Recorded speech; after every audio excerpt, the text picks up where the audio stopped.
Welcome back into the Rowdy Studio. I'm Buzz Cutler. Bassmaster sitting down there on the far end. And in between, we've got Bob Pockrass, Cub reporter for SceneDaily.com.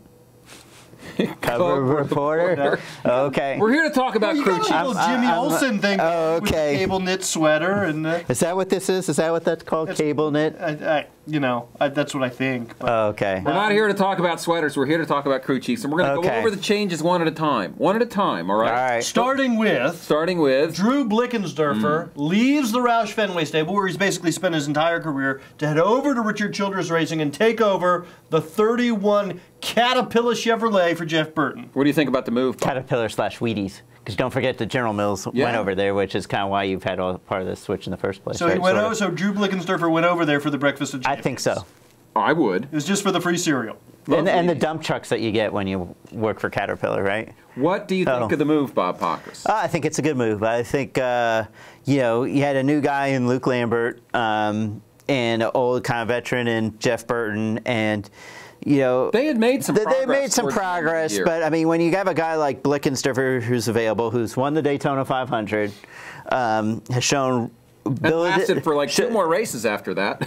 Well, 36 more races. Oh, he got fired the following season.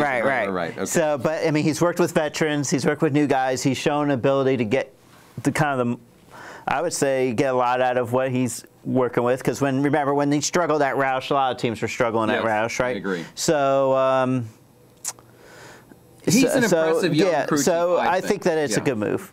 It's kind of surprising because Jack Roush had expressed interest in keeping him and maybe finding something for him in the Nationwide Series, but I guess, if you're offered the 31 versus a Nationwide ride at Roush Fenway, it's a no-brainer. Well, I mean, and the Nationwide rides aren't sponsored either. Right. So, I mean, that this is a fully sponsored car. And it's obviously it's a way to grow a little bit, probably going to a new place, seeing what you can do there. What do you think about the 16 car and Greg Biffle? Because that was something that occurred to me, if maybe the Matt Pusha move was more of an interim feel, but it seems like they're sticking with that. I think Greg is happy with Matt, and I think they want to keep going and seeing what they have there. I mean, they obviously have a lot of crew chiefs in that stable if they need them. Right. Well, obviously, a lot of pressure on Blickensderfer. I mean, Jeff Burton had one of the more disappointing seasons of his career, at least his recent career this past season. So that puts a lot of pressure on Blickensderfer to help turn around Jeff Burton and get him back into the chase. Yeah, it does. It puts some pressure on him, but I mean, you look at, there was only one car that made the chase last year in that stable, and that was Kevin Harvick. So I think where he's at, there's if you can get Jeff Burton, obviously the goal is to make the chase, but if you get him competing to be in the chase, win a race or two, I think people look at that and say it's an improvement. Where do you think Jeff Burton's mind is at right now? Because this is an older guy, and you start to think about when does he, hang it up and start doing something else.